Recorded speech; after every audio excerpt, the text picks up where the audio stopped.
Hello students, मैं हूं खुशबू शर्मा। आप देख रहे हैं वीकेएस बायो एजुकेशन। स्टूडेंट्स, हमारा टॉपिक चल रहा था पुष्पीय पादपों में लैंगिक प्रजनन। तो स्टूडेंट्स, इसके अंदर हमने देखा था कि हमें इस लेसन में किस किस चीजों के ऊपर अध्ययन करना है। तो हमें फ्लावर की इन विभिन्न भागों के बारे में हम इस चैप्टर के अंदर अध्ययन करेंगे।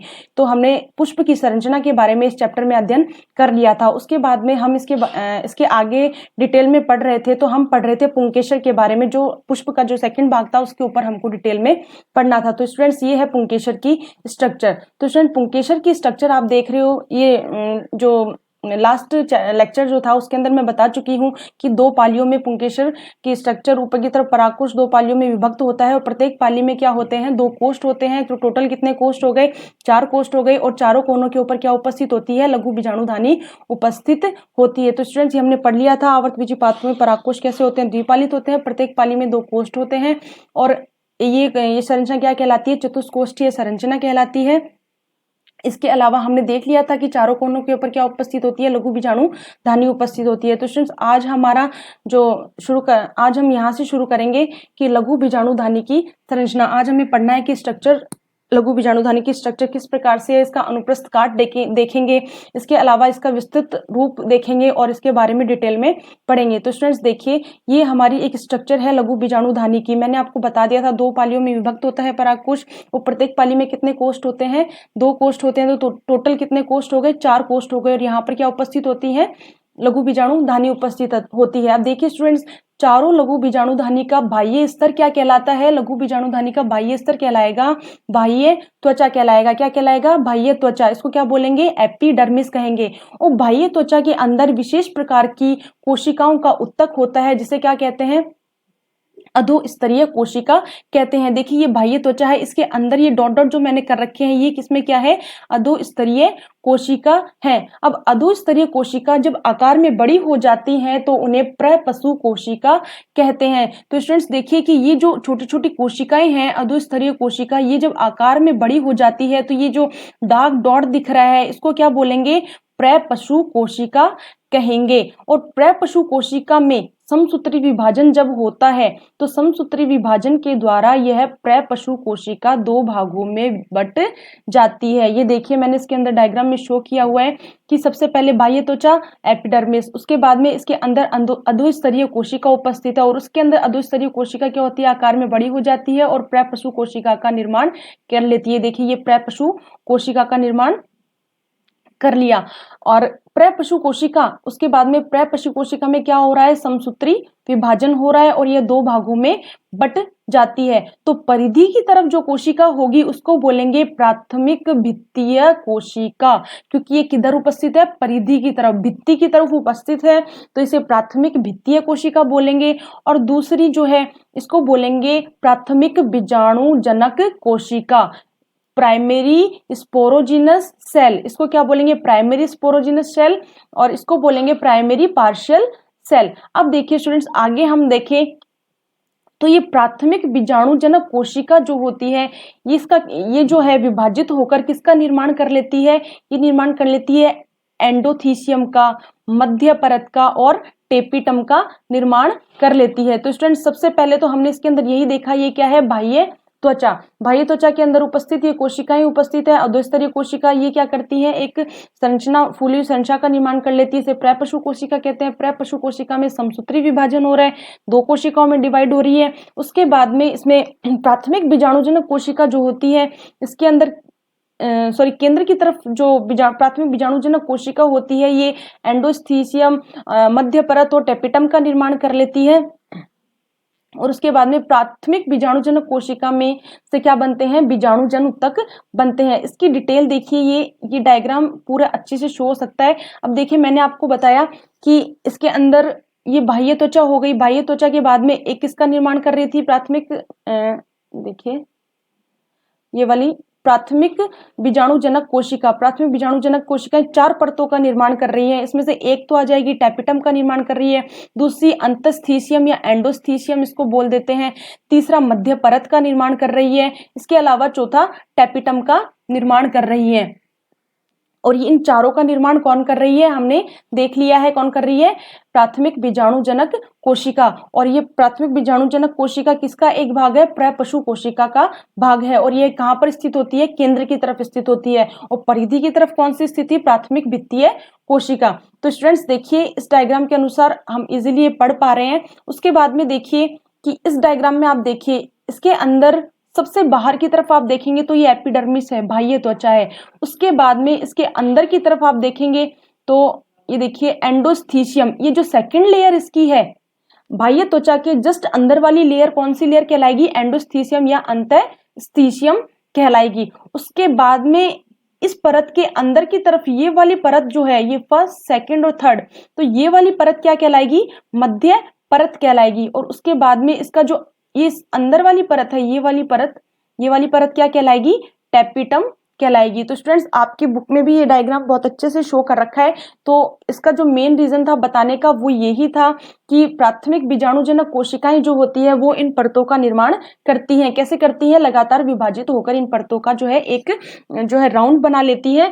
और प्राथमिक भित्तीय कोशिका जो होती है वो कहाँ होती है, परिधि की तरफ होती है। और प्राथमिक बीजाणुजनक कोशिका ही क्या करती है, बीजाणुजन उत्तक का निर्माण कर लेती है। इसके अंदर ये प्राथमिक भित्तीय कोशिका क्या करती है, ये देखिए ये डायग्राम है, इसके अंदर किसका निर्माण कर रही है, बीजाणुजन उत्तक का निर्माण कर रही है। कौन कर रही है, प्राथमिक बीजाणुजनक कोशिकाएं। ये बात हो गई हमारे किसकी, अनुप्रस्थ काट की बात हो गई। और लघु बीजाणु का हमने ये विस्तृत रूप भी देख लिया। मोस्टली इसके अंदर हमने क्या देखा, हमने चारों परतों के बारे में देखा। और चारों परतों का निर्माण कौन कर रही है, चारों परतों का निर्माण प्राथमिक बीजाणुजनन कोशिका कर रही है। अब देखिए स्टूडेंट, लघु बीजाणु जनन, लघु बीजाणु जनन क्या है, तो बीजाणु जनक उत्तक में कुछ कोशिकाएं क्या होता है, आकार में फूल जाती है, जिन्हें क्या कहते हैं, लघु बीजाणु मात्र कोशिका कहते हैं। स्टूडेंट्स इस डायग्राम में आप देखिए बीजाणु जनक उत्तक, ये वाला भाग जो है बीजाणु जनक उत्तक का ये भाग है, इसमें क्या होता है, कुछ कोशिकाएं फूल जाती हैं और उसके बाद में आकार में फूलने के बाद वो क्या कहलाएंगी, लघु बीजाणु मात्र कोशिका कहलाएंगी। ये देखिए स्टूडेंट्स, सबसे बाहर की परत मैंने बता दिया टैपिट, सबसे बाहर की तरफ आ जाएगा बाह्य त्वचा।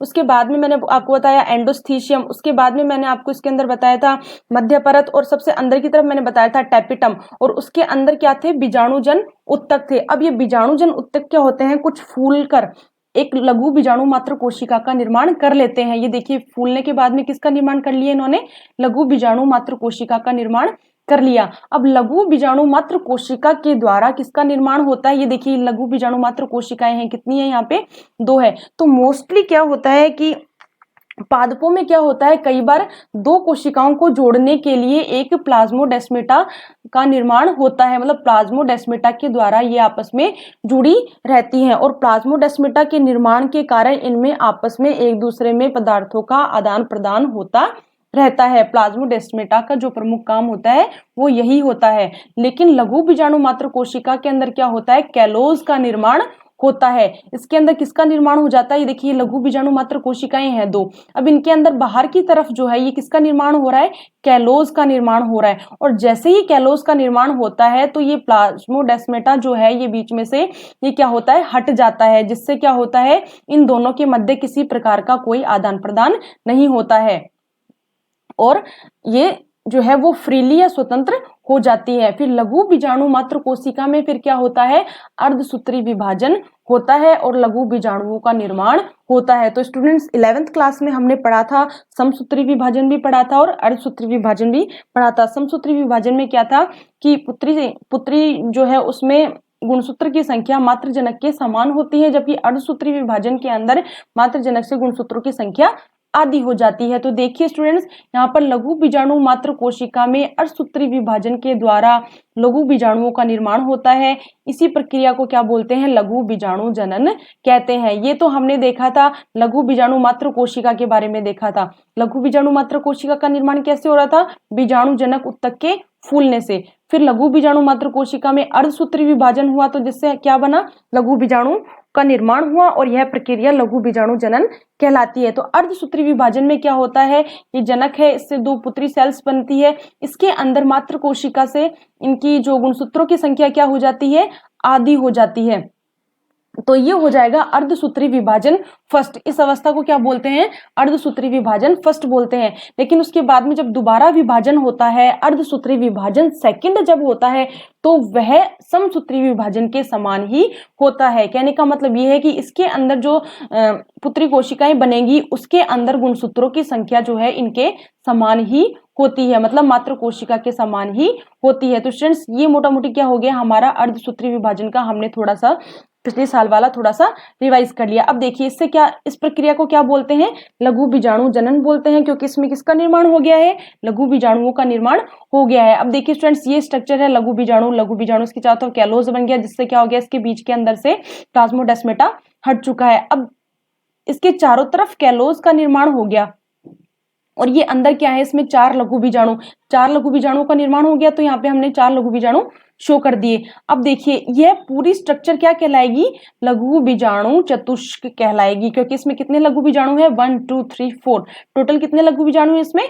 4 हैं। तो ये क्या कहलाएगी? लघु बीजाणु चतुष्क कहलाएगी। और इसके चारों तरफ आवरण कौन सा है? कैलोज का आवरण है। अब इस स्ट्रक्चर को हम इस प्रकार से भी शो कर सकते हैं। वो स्ट्रक्चर जो हमने शुरू में देखी थी, उसी का एक छोटा सा रूप हम देख लेते हैं और अच्छे से इसको समझ लेते हैं। तो मैंने आपको शुरू में भी बताया था कि जब इसकी अनुप्रस्थ काट के बारे में हमने पढ़ा था, तो हमने देख लिया था ये है बाह्य त्वचा, उसके बाद में ये अंदर की तरफ अंतस्थीशियम, उसके अंदर की तरफ मध्य परत, और सबसे अंदर की परत क्या कहलाती है? टैपिटम। तो स्टूडेंट्स, टैपिटम के बारे में हम आगे डिटेल में पढ़ेंगे, और बाकी मैंने आपको बता ही दिया। बाह्य त्वचा सबसे बाहर की तरफ होती है, वो मोस्टली प्रोटेक्शन का काम करती है। अंतस्थीशियम जो स्ट्रक्चर होती है वो पोषण का काम करती है। और जो टैपिटम है उसके बारे में हम डिटेल में आगे पढ़ लेंगे। तो स्टूडेंट देखिए, अब हमारे पास ये क्या बन गए? लघु बीजाणु चतुष्क बन गए। क्या बन गए? लघु बीजाणु चतुष्क।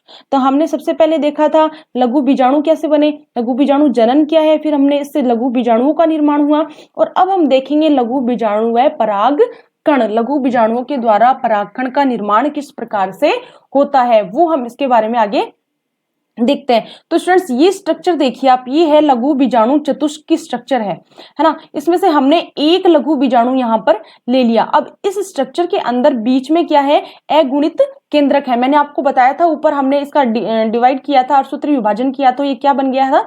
अगुणित। तो ये बीच में क्या है? इसमें अगुणित केंद्रक है। अब देखिए स्टूडेंट्स, जब इसके अंदर रिक्तिका का निर्माण होता है, इसके अंदर ये देखो, ये रिक्तिका वैक्यूल्स का निर्माण जब हो जाता है, तो ये केंद्रकीय संरचना क्या हो जाती है? परिधि की तरफ गमन करती है, और परिधि की तरफ जाकर सेट हो जाती है। और उसके बाद में क्या होता है? इसमें विभाजन होता है, अर्धसूत्री विभाजन। और विभाजन देखिए, इसके अंदर ये स्पिंडल शो कर रखे हैं, तर्कु तंतु बता रखे हैं। फिर इनमें जो है विभाजन के बाद में समसूत्री विभाजन कौन सा? अर्धसूत्री विभाजन सेकंड। उससे क्या हो जाता है? ये 2 भागों के अंदर डिवाइड हो गई है। एक तो बन गई है इसमें कायिक केंद्र, और सेकंड क्या बन गया है इसमें?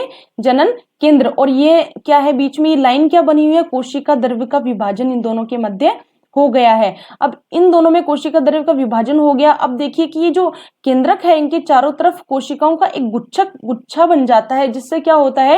ये कायिक केंद्रक तो कायिक कोशिका में परिवर्तित हो जाता है, और ये जनन केंद्रक जो है, ये जनन कोशिका में परिवर्तित हो जाता है। और इस प्रकार से जो स्ट्रक्चर हमको प्राप्त होती है, किसकी प्राप्त हो जाती है? परागकण की प्राप्त हो जाती है। स्टूडेंट्स, मोटा मोटी हमने इसमें देख लिया है कि लघु बीजाणु के द्वारा परागकण का निर्माण किस प्रकार से होता है। ये लघु बीजाणु चतुष्क था, इसके अंदर से हमने एक जो लघु बीजाणु को लिया, इसमें रिक्तिका आ गई, केंद्रक आ गए, और उसके बाद में इसमें जनन कायिक कोशिका और जनन कोशिका का निर्माण हो गया, और ये क्या बन जाता है? परागकण बन जाता है। स्टूडेंट्स, हमने इसके अंदर परागकण का निर्माण जो है वो इजीली तरीके से पढ़ लिया है, और मेरे हिसाब से आप लोगों को समझ में आ गया होगा। आगे हम देखते हैं कि परागकण का स्फुटन।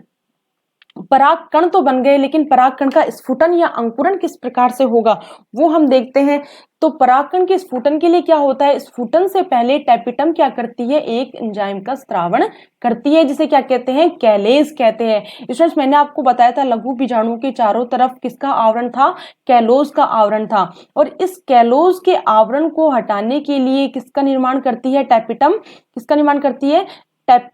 कैलेज नामक एंजाइम का निर्माण करती है। कैलेज क्या करता है? कैलोज भित्ति को लघु बीजाणु के चारों तरफ से हटा देता है और लघु बीजाणु को मुक्त कर देता है। और टैपिटम का जो मुख्य कार्य होता है वो यह होता है कि लघु बीजाणु या परागकण का निर्माण करने वाली कोशिकाओं को पोषण प्रदान करना। देखिए स्टूडेंट्स, टैपिटम का मुख्य कार्य क्या है? लघु बीजाणु या परागकण का निर्माण करने वाली कोशिकाओं को पोषण प्रदान करने का काम कौन करती है? टैपिटम करती है। काफी बार एग्जाम में क्वेश्चन आ जाता है। इसके अलावा काफी बार एग्जाम में ये क्वेश्चन भी आ जाता है, कैलेज नामक एंजाइम का जो है स्रावण करने का काम टैपिटम करता है और यह क्या करता है? कैलोज भित्ति को हटा देता है। अब देखिए स्टूडेंट्स, इसके अंदर ये आ गई कोशिका भित्ति बाहर की तरफ है और ये पादपों के अंदर कोशिका भित्ति हमने जो पिछली 11th के अंदर भी पढ़ा था, कोशिका भित्ति किसकी बनी होती है? सेल्यूलोज प्लस पैक्टिन की बनी होती है। ये हम पढ़ चुके हैं 11th क्लास में। तो पादपों के अंदर अब नेक्स्ट देखते हैं, पादपों में टैपिटम फिर क्या करती है? लिपिड युक्त यूबिस कण को स्रावित करती है। कहां पर? परागकण के ऊपर पादपों में टैपिटम ही स्रावित करती है। किसको? यूबिस कण को। ये देखिए ये स्ट्रक्चर है। अब इसके अंदर ये जो ट्रायंगल जैसी शेप है ये तो आ जाएगी स्पोरोपोलेनिन।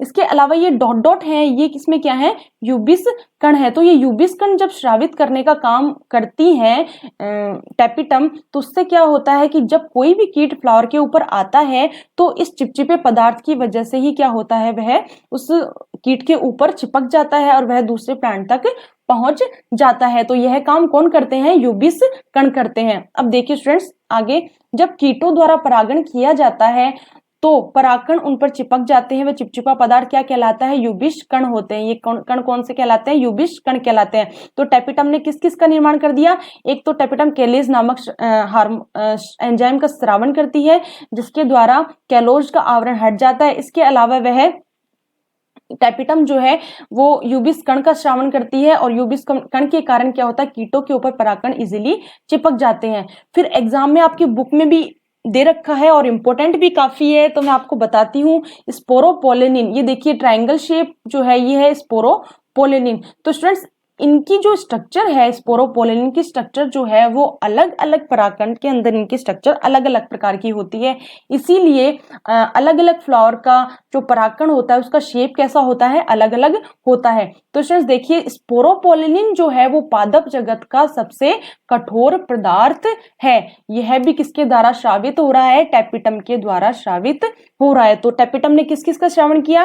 टैपिटम ने एक तो श्रावण किया था किसका? कैलेज नामक एंजाइम का श्रावण किया था। इसके अलावा टैपिटम यूबिस कण को श्रावित करता है। इसके अलावा टैपिटम किसका श्रावण कर रहा है? स्पोरोपोलेनिन का श्रावण कर रहा है और यह क्या है? पादप जगत का सबसे कठोर पदार्थ है। काफी बार एग्जाम में क्वेश्चन पूछा जाता है, तो स्टूडेंट्स को आप ध्यान से देख लीजिए। इसके अलावा काफी बार एग्जाम में ये क्वेश्चन भी आ जाता है, ये जंतु जगत से संबंधित है। जंतु जगत का सबसे कठोर पदार्थ कौन सा है? कौन सा स्टूडेंट्स? इनेमल, जो कहाँ पाया जाता है? हमारे दांतों के ऊपर पाया जाता है। तो जंतु जगत का तो सबसे कठोर पदार्थ है इनेमल। ये बात मैंने यहाँ पर इसलिए बताई क्योंकि कठोर पदार्थ की बात आ गई तो दोनों जो है आप इजीली इसको कंपेयर कर सकते हैं। और स्पोरोपोलेनिन क्या है? पादप जगत का सबसे कठोर पदार्थ है और यह भी टैपिटम के द्वारा ही श्रावित होता है।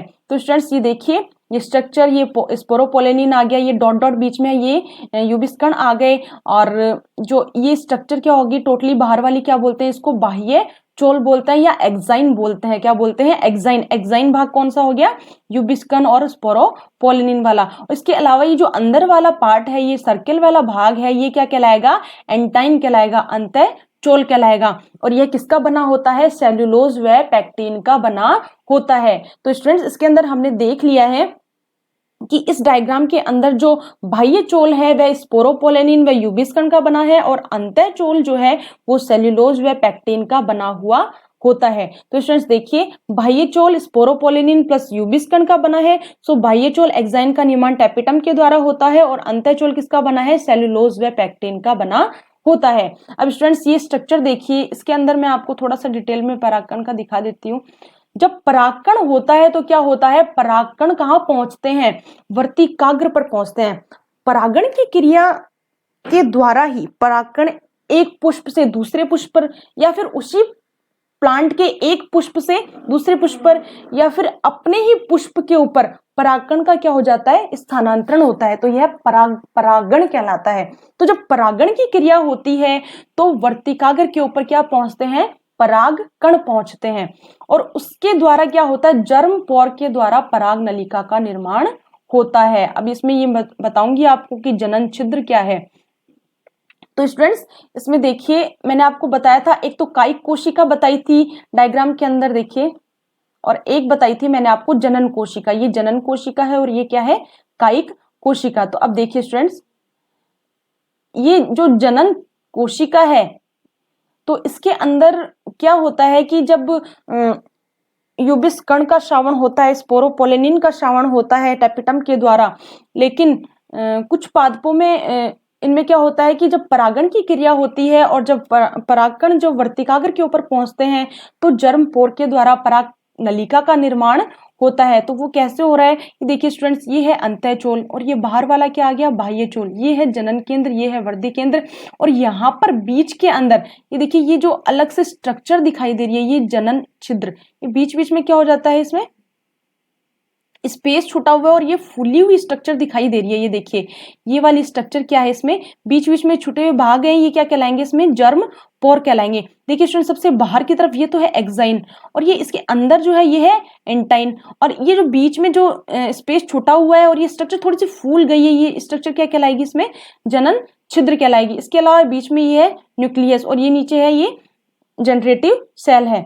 तो स्टूडेंट्स देखिए जब जर्म पोर के द्वारा ही किसका निर्माण होता है, पराग नलिका का निर्माण होता है और इसी से ही आपस में उनमें जो है जनन की क्रिया संपन्न होती है। तो देखिए कुछ पादपों में परागकण आपस में चिपककर क्या करते हैं, संयुक्त परागण का निर्माण करते हैं। इसे क्या बोलते हैं, पोलिनिया कहते हैं। मोस्टली क्या होता है कि परागकण आपस में चिपकते नहीं है बल्कि एक स्वतंत्र रूप से कार्य करते हैं। तो जब ये स्वतंत्र रूप से रहते हैं तब तो ये प्रोसेस हो जाता है और इसमें जो है पराग नलिका का निर्माण हो जाता है जनन छिद्र के द्वारा, और वर्तिकाग्र के ऊपर पहुंचते ही पराग नलिका का निर्माण होता है और स्फुटन हो जाता है। लेकिन कुछ पादपों में क्या होता है, परागकण आपस में चिपक जाते हैं और वो क्या करते हैं, एक संयुक्त परागण का निर्माण कर लेते हैं।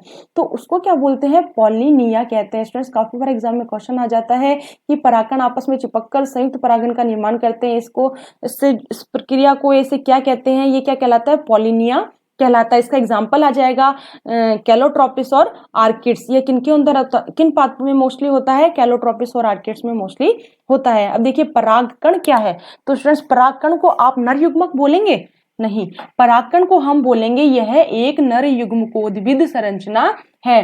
परागकण क्या है, एक नर युग्मकोद्भिद संरचना है। इसमें उपस्थित जनन कोशिका ही नर युग्मक कहलाती है। तो स्टूडेंट्स मैंने आपको परागकण की स्ट्रक्चर के अंदर ही बता दिया था, एक तो कायिक कोशिका बनती है और सेकंड जनन कोशिका बनती है। तो यह एक नर युग्मकोद्भिद संरचना है परागकण, और इस परागकण के अंदर उपस्थित जनन कोशिका ही क्या कहलाएगी, नर युग्मक कहलाएगी।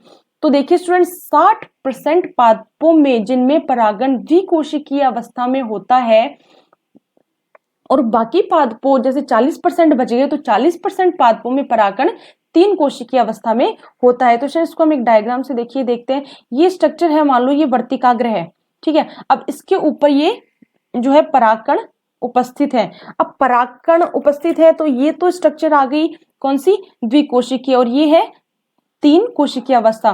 तो इसके अंदर जब जननी कोशिका क्या करेगी, यहाँ पर पराग नलिका का निर्माण कर लेगी और प्रोसेस हो जाएगा। लेकिन जब स्ट्रक्चर त्रिकोशिकीय अवस्था है और द्विकोशिकीय अवस्था है, तो जब द्विकोशिकीय अवस्था भी रहेगी तो इस कंडीशन के अंदर भी परागकण क्या करता है, इस द्विकोशिकीय अवस्था को भी क्या कर लेता है, मोस्टली त्रिकोशिकीय अवस्था में परिवर्तित कर लेता है, जिससे इजीली क्या होता है, पराग नलिका का निर्माण हो जाता है और वह स्फुटित हो जाता है। तो स्टूडेंट्स देखिए 60% पादपों में तो परागकण कैसी होती है, द्विकोशिकीय अवस्था में होते हैं। द्विकोशिकीय, एक कोशिका ऊपर और एक कोशिका नीचे।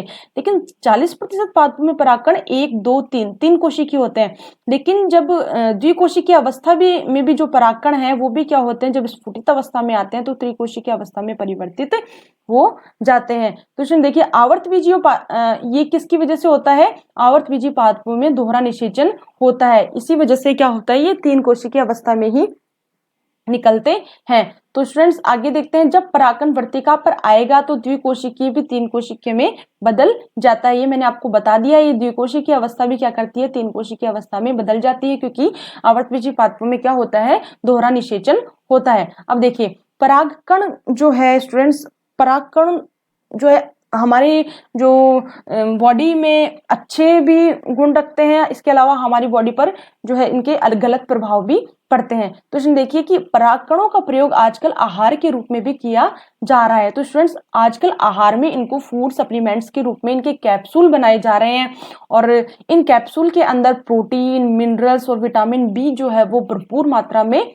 होता है और इन्हीं भरपूर मात्रा में इनकी उपस्थिति होने के कारण ही जो है क्रिकेटर्स या खिलाड़ी या फिर जिम जाने वाले लोग मोस्टली क्या करते हैं, इन कैप्सूल्स को जो है काम में ले रहे हैं। ये क्या है, एक तरीके से एनर्जी का काम करते हैं बॉडी के अंदर। इसके अलावा ये तो हो गई परागकणों को आहार के रूप में काम में लिया जा रहा है। इसके अलावा परागकण जो है वो एलर्जी भी कर देते हैं। मैंने बताया ना कि ये तो अच्छा इफेक्ट दे रहे हैं, इसके अलावा परागकण एलर्जी कैसे करते हैं। काफी बार क्या होता है कि ऐसी जगह पे हम चले जाते हैं कि जहां पर कई बार क्या होता है, सिर्फ फ्लावर्स वाली जगह पे चले जाते हैं या फिर कहीं खेत में हम जाते हैं तो काफी बार हमें छींकें आने लग जाती है। वो किस वजह से आती है, परागकणों की वजह से आती है। हमें क्या हो जाती है, उनसे एलर्जी हो जाती है। उनके जो कण है वो हमारे जो है नाक में एलर्जी कर देते हैं। इसके अलावा इससे काफी बार दमा हो जाता है, सांस लेने में प्रॉब्लम होने लग जाती है। इसके अलावा ब्रोंकाइटिस नामक डिजीज भी परागकणों की वजह से हो जाता है। और इनके अंदर पादप मोस्टली कौन से होते हैं, एक तो होता है दूब घास, साइनोडोन डेक्टाइलोन, दूब घास जिसको बोलते हैं। इसके अलावा पार्थेनियम, गाजर घास, ये सब क्या करते हैं, ये सब क्या है, परागकणों के ऐसे जो पार्ट हैं या फिर ऐसे विभाजन है जो परागकण जो है एलर्जी, मनुष्य को एलर्जी उत्पन्न करते हैं, मनुष्य की बॉडी में एलर्जी उत्पन्न करते हैं। तो स्टूडेंट हमने देखिए परागकण का आहार देख लिया, परागकणों में एलर्जी देख ली। इसके अलावा हमने परागकण के बारे में देख लिया, दोहरा निषेचन होता है आवृतबीजी पादपों में। इसके अलावा 3 कोशिकीय अवस्था में निकलते हैं। परागकण देख लिया, कैसी संरचना होती है। परागकणों का हमने डिटेल में देख लिया कि इसके द्वारा जनन छिद्र का निर्माण कैसे होता है, जनन कोशिका के द्वारा होता है। इसके अलावा हमने इसके अंदर परागकण के जो अंतस्थ त्वचा और बाह्य त्वचा, इन दोनों के बारे में पढ़ लिया है कि किस किस का बना हुआ होता है। परागकण की स्ट्रक्चर हमने देख ली, परागकण का स्फुटन अंकुरण हमने देख लिया। इसके अलावा हमने पराग लघु बीजाणु व परागकण लघु बीजाणु के द्वारा परागकण का निर्माण किस प्रकार से हो रहा था वो हमने देख लिया। इसके अलावा स्टूडेंट्स हमने आज जो है ये देखा लघु बीजाणु जनन क्या होता है, लघु बीजाणु जनन क्या होता है। इसके अलावा लघु बीजाणु किस प्रकार से आगे जाकर परागकण में परिवर्तित हो जाते हैं, पर लघु बीजाणु का निर्माण किस प्रकार से होता है वो हमने देख लिया। और इसके अलावा हमने लघु बीजाणु धानी की संरचना देख ली और लघु बीजाणु धानी के बारे में हमने पिछले लेक्चर में देख लिया था लघु बीजाणु धानी क्या है। तो स्टूडेंट्स आज जो है हमने यहाँ तक अपना डिटेल में पूरा पढ़ लिया है। तो स्टूडेंट्स देखिए शुरू में ही हम चैप्टर के अंदर आ जाते हैं। तो हमने शुरू में ही बता दिया था कि हमने पुष्प की संरचना के बारे में पढ़ लिया था फर्स्ट लेक्चर में। आज हमने पुंकेसर के बारे में पूरा डिटेल में देख लिया, पुंकेसर में क्या क्या होते हैं, लघु बीजाणुधानी होती है और लघु बीजाणुधानी के द्वारा ही परागकण का निर्माण होता है। ये हमने आज हमारा सेकंड इसके अंदर टॉपिक वो पूरा कंप्लीट कर लिया है। अब नेक्स्ट टॉपिक के अंदर स्टूडेंट्स हम पढ़ेंगे परागण।